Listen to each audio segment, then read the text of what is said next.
How's it going, everyone? Welcome back to another video. Now, today's video is actually going to be a little different, as I basically just want to do like a little highlight of one of my favorite classes for Hunter in Destiny. Now, I will show you the build, a little overview with the weapons and stuff like that, and the exotics, as I got the build from Castle Content. If you are interested in watching the whole video breaking down the build in more in-depth detail, I will link it in the description. So hope you guys enjoy. So let's actually get into it. So the build basically consists of a cloak that you don't necessarily have to have both perks. If you have Inmost Light, that works just fine. But if you have Inmost Light and Sword Arachne, that is going to make it so that every time you throw a grenade, you get Wolf and Mail. You basically have 3 grenades, both the Prismatic, you have the Arc Bolt grenade, or, whichever one if you're choosing. I'm simply choosing the Arc Bolt one simply because it can amplify and jolt targets and stuff like that, as well as also get me my Gunpowder Gamba, which is the 3rd grenade. Now for the dodge, we actually have Threaded Spectre, and we basically have every single buff except Restoration and Radiant and Overshield. However, that is subject to change if you have someone in the fire team that has a restorative turret with like that one helmet that I forgot the name of, the speaker helmet that the Warlock has, or obviously using Buried Bloodline. Now, you might be wondering, why are you using a toaster for damage? And the reason why is because, first of all, it's a really fun exotic that I haven't used in like 3 years probably. And secondly, because Destiny is a very meta demanding game where if you're not using the most meta loadout, you're probably going to take a longer time to actually clear stuff. You're not going to have that much fun, depending on who you ask, because you're in demand of survivability and a lot of burst damage. However, as you can clearly see, this boss is a pushover, which is why I showed you. But once we actually get to the Harrow, I will be able to show you a more in-depth showcase, I guess you could say, of the actual build and whatnot. However, like I said, you basically have a bunch of grenades. You have literally every single ability damn near in the game and debuff as well, so it makes it very easy for you to actually have fun with weapons, because you know that your character has both the defense and the offense ready to go. So again, she fell over very effortlessly. So let's go to the Harrow so I can show you the build in more depth, because dude, honestly, I don't know, this might be top 3 builds for me in my opinion, at least for Hunter. All right, we made it to Purgatory. Now let's actually break down the weapons, shall we? I chose to use unconventional weapons that I know everyone says that they're going to use but never do. For example, Tiger Spite. I know you have like 6 god rolls of this weapon and you don't, what the hell, and you don't use any single one of them. I don't blame you, it's okay, we all say the same thing. And it has Overflow Kinetic Tremors. If you're wondering, this is basically so that I can have something to fill the darkness meter for Prismatic. And basically on the flip side, I have the same thing for the light meter with Spellologist, or whatever you call that LMG, the solar one. Basically, it has Envious Killing Tally, and the only reason I have it is so that I can get Orbs of Power, because my armor is capped at 70 mobility, 70 strength, 70 discipline, give or take. And the reason why is because if you have Font of Vigor, Font of Mobility, once you have an armor charge, you basically get 30 more stat points into that, so there's no reason to go over 70 because it's just going to be wasted stats. However, as you can see, when you actually pop something like Prismatic, it's very easy to have a constant flow of abilities because of Inmost Light, not necessarily because of the stats of the armor, because obviously that is subject to change person to person, player to player, you get the point. But the combination of weapons makes it so that you will always have an ability, to the point where if you actually like to have a decluttered meter, this might be annoying for you, considering this enemy. Let's just see Tether real quick, because we actually get our super back moderately quick, depending on the arena that you're actually fighting in, of course. But I chose this one because the Harrow is a very packed encounter. And again, like I said, you have the Arc Bolts, you also have the Shurikens, you have obviously the Threaded Spectre to get out of a pickle if you're in it. I guess you could say that sounded so cringe. Anyway, you get the point. It's a class that basically flows, every aspect and every ability flows into each other so that you can have constant uptime. A lot of the basic stuff, right? If you were to add, I would say, which by the way, just as a side note, I'm choosing to use Tether, right? So I'm getting a lot of Void Breaches and stuff like that every once in a while and whatnot. But if you were to actually use something like, say, I don't know, a Solar Super, maybe you could run that one fragment or aspect that I'm forgetting the name of, that allows you to pick up Orbs of Power that match your subclass, therefore giving you a benefit, like for example, Restoration. However, that is, again, up to you if you want to, but there's really not much else to say. As you can see, the weapons are completely up to you. I chose to use something that wasn't so conventional, considering who would even consider using Jotun nowadays.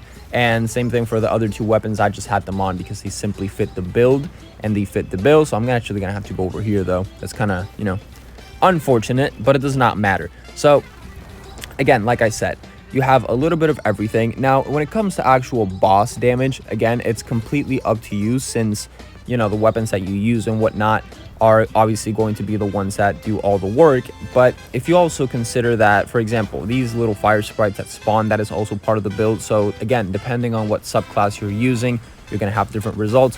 But going back to what I was saying earlier, so you can get out of the way, thank you.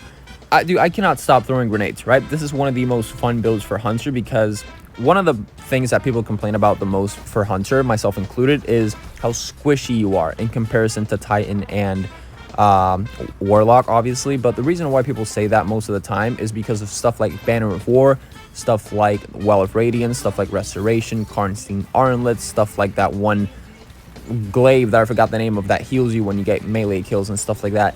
Overshield as well if you're using like Vex Caliber, but no one really uses that. Even if you're a Titan and you're using Banner of War with like Vex Caliber, yes, you have Void Overshield, but you also have Banner of War. You basically have a lot of restoration at your disposal, which is why having Sword Arachne on the relativism cloak, I forgot the name for a second, is important, because it allows you to throw the grenade, thus giving you 10 seconds of woven mail. You don't even have to kill or hit anything. Any grenade works, and you have 3 of them, meaning you basically have infinite woven mail, which is a 45% damage resistance. I'm not going to sit here and tell you all the stacking numbers of all the damage resistances in the game, because I am simply not Mactix. I am not that type of YouTuber or whatever. But if you're interested, again, check out the video by Castle Content in the description that goes into depth. And need to say more, I probably don't. You guys basically get the point. Like, this is wrapping up. The encounter's almost over. I've been chilling this whole time. A couple panics here and there, but again, the reason why I actually think that this is one of the best builds is because having Threaded Spectre, all the buffs and debuffs, the constant flow of abilities, and the fairly quick super uptime, depending on how you're using it, of course, makes it so that this entire build flows perfectly. But it also negates that squishiness that people talk about, because if you dodge, everyone ignores you and you have abilities to get back going. And again, a lot of room to improvement. So let's actually try, I don't know who I want to kill. I might do Prophecy because it's in I might do Prophecy because it's in rotation. We'll see. If I also have to talk about a positive and a negative from the build itself, I would say a positive is, again, all the abilities that you get.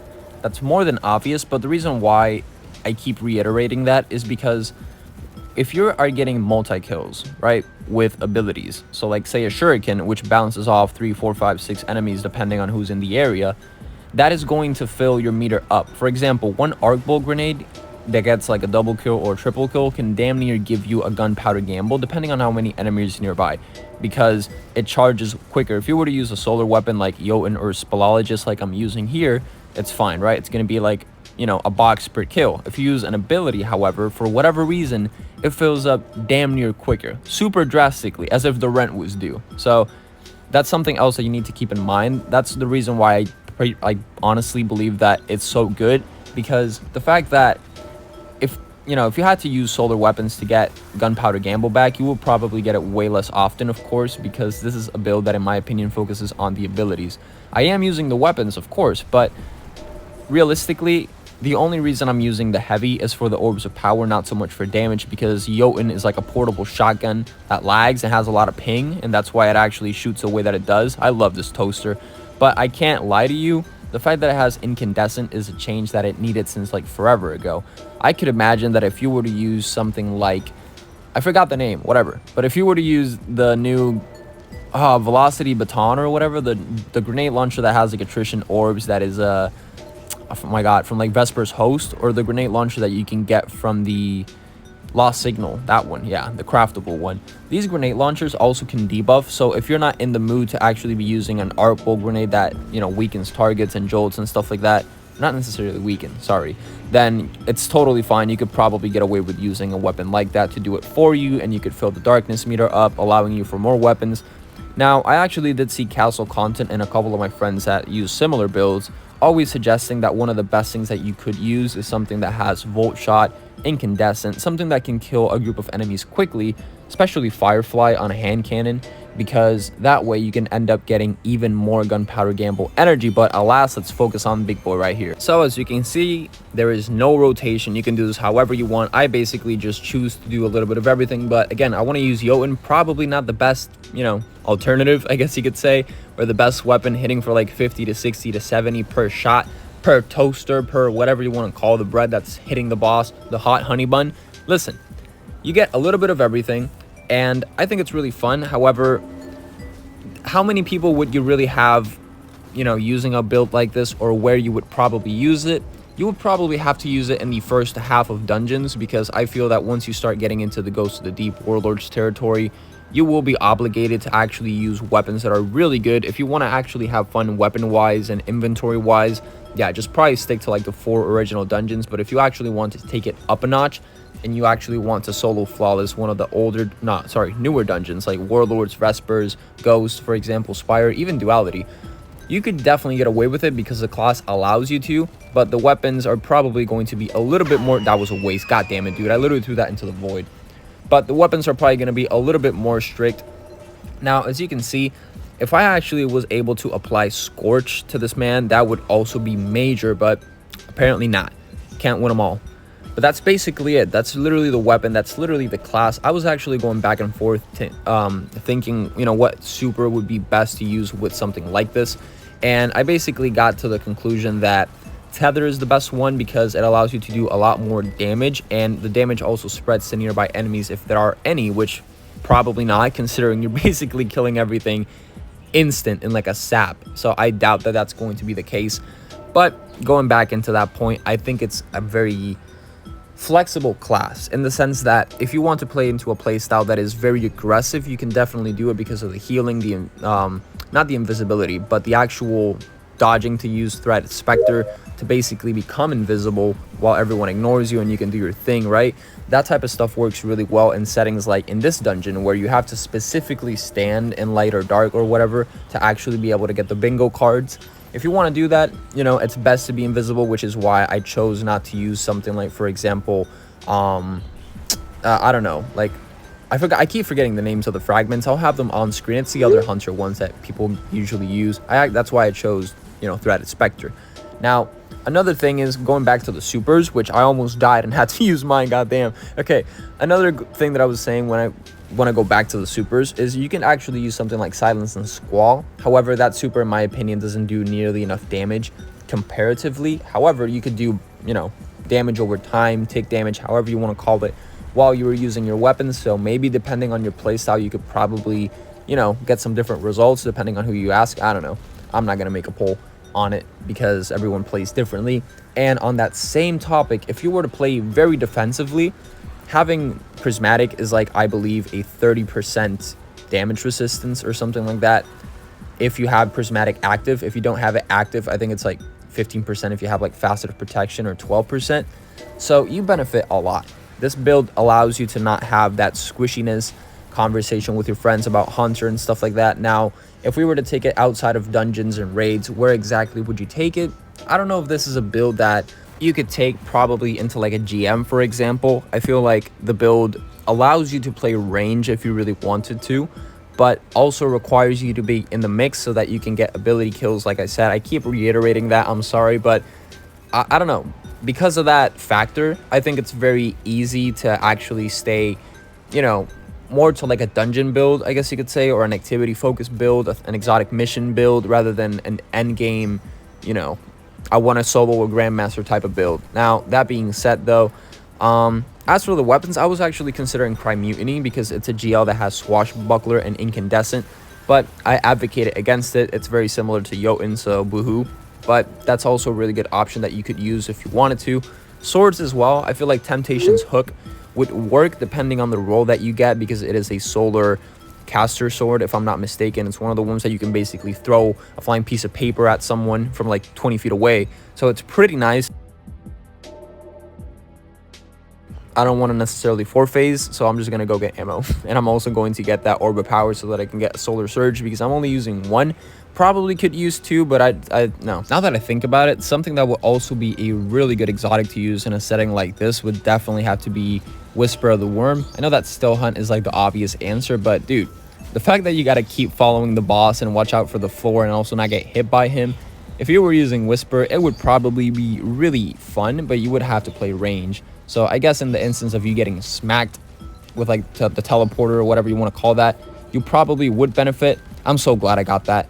Now, as for the damage that each grenade does, I don't know the exact number, as 2 of them basically do damage over time and 1 is like an instant like burn. But this is definitely a class that if you are very familiar, that's not making it. That's not making it. And speaking of, will I even make it? I'm at 7. Hold on. 8. 9. Oh, I'm not making it. Please, please, please, please, please, please. Okay, 10. Am I dead? 9. Okay, it went back. 10 again. No, no, no. Please, please, please. Wait. Hold on. Okay, it's going back down to 7. Never mind. I was going to say, dude, I'm going to freak out if this actually doesn't work. Okay. Anyway, I totally forgot my train of thought. I'm sorry. My entropy went to 10. I thought that was it. Okay. Yeah, I totally forgot what I was saying. I'm not the best at this. Sorry. But the point is, I'm still alive, which is everything you need to know regarding how well the build goes and stuff like that. It works. I'm having fun doing it. Now, I also got another another armor charge right there, another surge. I doubt that I'm going to have anything besides maybe like a grenade to defend myself here, which is fine. But yeah, that's basically it. Again, probably Whisper of the Worm would have been really good for this, but alas, I digress. It does not matter. So 1 more phase of damage and that should be it, so I will meet you guys there. All right, and as we're basically ready to get out of here, I came in very cocky with damn near no ammo whatsoever for the heavy, but it's okay. Now back to the abilities. So basically, I don't have anything else much to say. Again, like I mentioned, and I'm reiterating a lot, if you want to see the full build in depth, go check out Castle Content. His video will be linked in the description. And as for the, I guess you could say, additional notes that I would have on the build, I would recommend that you use better weapons. Again, I'm using these because I just want to have fun. That's why I'm not doing this like inside of Duality, for example. Otherwise, I would be suffering. But, you know, basically, better weapons. And maybe if you're using this in a fire team, have the team composition to actually have like Mask of the Speaker. Yeah, Mask of the Speaker, I think, is the name of that one helmet that spawns a healing turret for warlocks. And yeah, I mean, you could definitely be immortal if you were to add like 1 or 2 more things to the build, but I feel like as it is for solo players and stuff like that, it's good. Now, another thing that I mentioned that I'm choosing not to mention before we wrap up here is that every time that I actually pick a build that I really fall in love with, I try not to use any supporting mods from the artifacts, since they're always subject to change and disappear and whatnot. And I personally don't want to have a subclass that, or not a subclass, right, but a loadout that I use in like season 7 and I can't use until like season 16 again because of a specific artifact perk. So I digress. But ladies and gentlemen, that is basically the entire build. If you enjoyed, consider subscribing. I don't have anything to convince you into actually doing so, but I enjoy making endgame challenge videos. I hope to see you guys later. Peace out. Have a good one. Let me know if you use the build. Let me know what you would change, what you would add. If you think it's good, if you think it's bad, up to you. Again, I always read the comments. Let me know what you guys think down below. I will see you guys later. Peace out. Have a good one. Goodbye, y'all.